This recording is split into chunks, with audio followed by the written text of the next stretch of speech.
সুদের বকেয়া সম্পর্কে কেউ যদি সুদের বকেয়া থাকে তাদের ব্যাপারে কি বলেছেন আল্লাহ তাআলা?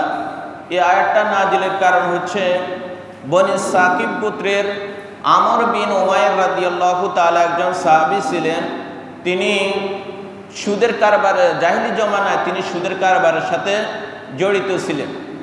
তিনি যখন সুদের কারবারের সাথে জড়িত ছিলেন, ইসলামের গ্রহণ করার পরে তখন তিনি বনু মুগীরা গোত্রের লোকদের কাছ থেকে তাদেরকে ঋণ দিয়েছে, তাদের কাছ থেকে ওই ধরনের সুদের টাকা চাইতে গেছে। যখন সাবার ব্যাপারে এক পর্যায়ে বনু মুগীরা গোত্রের লোকেরা বলছে যে আমরা তো এখন ইসলাম গ্রহণ করছি, আমরা তো এখন সুদ দিব না, সুদের কারবারের সাথে আমরা জড়িত হব না। যখন এই কথা বলছে, বলার পরে আমর বিন উমাইর রাদিয়াল্লাহু তাআলা এবং ওই ব্যক্তির সাথে যখন তর্ক বিতর্ক, এক পর্যায়ে জড়গা বিবাদে তারা যখন জড়িত হয়ে গেছে, এই জড়িত হওয়ার কারণে আল্লাহ তাআলা এই আয়াতটা নাজিল করে জানিয়ে দিয়েছেন। আল্লাহ তাআলা বলতেছেন, ইয়া আইয়ুহাল্লাযীনা আমানু, হে ঈমানদারগণ, ইত্তাকুল্লাহ, তোমরা আল্লাহ তাআলাকে ভয় করো, ওয়া যারু মা বাকিয়া মিনার রিবা, আর তোমরা ছেড়ে দাও মা বাকিয়া, যেটা বকেয়া আছে, মিনার রিবা, সুদের যে বকেয়া রয়েছে ওই বকেয়াটা তোমরা কি করে দাও? ছেড়ে দাও।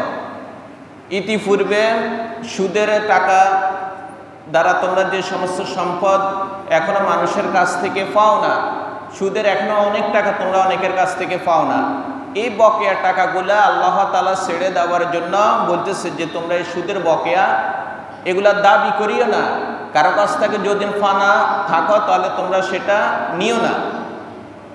এজন্য আল্লাহ তাআলা বলছে, ওয়াদারু মা বাকিয়া মিনার রিবা, সুদের যে বকেয়া রয়েছে ওই বকেয়াটা তোমরা কি করো? ছেড়ে দাও। ইন কুনতুম মুমিনিন, যদি তোমরা নিজেদেরকে মুমিন দাবি করে থাকো, সত্যিকারে যদি তোমরা মুমিন হয়ে থাকো, তাহলে তোমরা এই সুদের যে বকেয়া রয়েছে ওই বকেয়াটা তোমরা পরিহার করো, ওটা ছেড়ে দাও, এটা তোমরা কোনো অবস্থাতে গ্রহণ করিও না।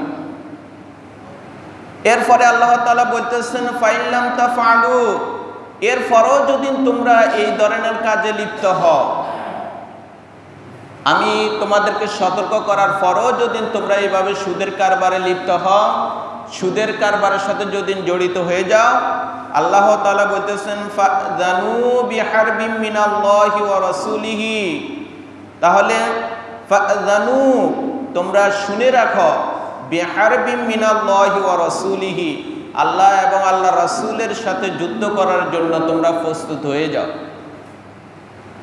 যদি তোমরা আল্লাহ তাআলা বলতেছেন আমার কথা যদি না শুনো, সুদের ব্যাপারে নিষেধ করার পরও যদি তোমরা সুদের বকেয়ার ব্যাপারে এই রকমের বাড়াবাড়ি করো, তাহলে তোমরা যুদ্ধের জন্য আল্লাহ এবং আল্লাহ রাসূলের সাথে যুদ্ধ করার জন্য প্রস্তুত হয়ে যাও।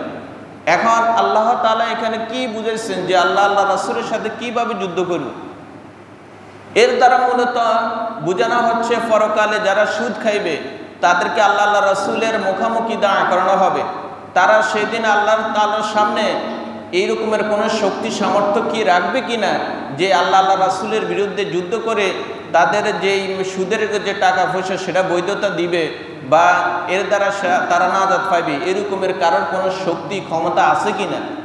নাই, কখনো কেউ পারবে না। এর দ্বারা মূলত আল্লাহ তাআলা সতর্ককরণ বুঝাইছে যে আল্লাহ আল্লাহ রাসূলের সাথে যুদ্ধ করার কারোর শক্তি, কারোর সামর্থ্য এই দুনিয়ার মধ্যে নাই এবং কেউ পারবেও না।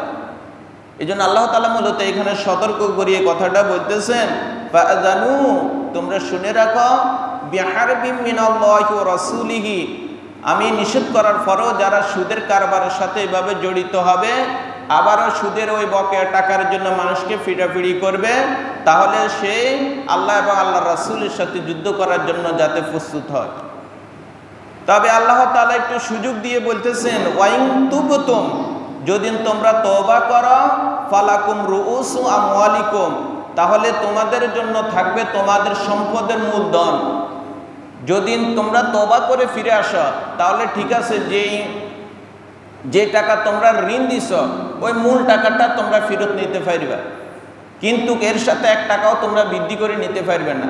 এই সুযোগটা আল্লাহ তাআলা দিয়েছেন যে যদি তোমরা তওবা করে ফিরে আসো, সুদের টাকা আর খাইবে না, সুদের টাকা আর ভক্ষণ করবে না, তাহলে তোমরা যদি একনিষ্ঠভাবে তওবা করে এইভাবে ফিরে আসো, তাহলে তোমরা ওই মূলধন তোমরা ফিরে নিতে পারবে। তোমাদের জন্য রয়েছে মূলধন। লা তাযলিমুনা ওয়ালা তুযলামুন, তোমরা নিজেরা জালেম হইও না এবং মজলুমও হইও না, কারোর উপরে জুলুমও করিও না, আর জুলুমের শিকারও তোমরা এইভাবে হইও না। জালেম মজলুম কোনোটাই হওয়া ঠিক হবে না। এই জন্য আল্লাহ তাআলা আমাদেরকে এই ব্যাপারে খুবই সতর্ক করে বলে দিয়েছেন, যদি তোমরা সুদের কারবারের সাথে এভাবে জড়িত হয়ে যাও, তাহলে তোমাদের পরিণাম অত্যন্ত ভয়াবহ হবে, অত্যন্ত মারাত্মক হবে। যেটা আল্লাহ তাআলা বলে দিয়েছেন, তারা আমার এবং আমার রাসূলের সাথে যুদ্ধ করার শামিল হয়ে যাবে, অথচ এটা কারো কোনো মানবের পক্ষে এটা সম্ভব নয়। এজন্য আমরা নিজেদেরকে অবশ্যই এই ধরনের ফাসাদ থেকে হেফাজত করব, এই ধরনের গুনাহের সাথে জড়িত হব না।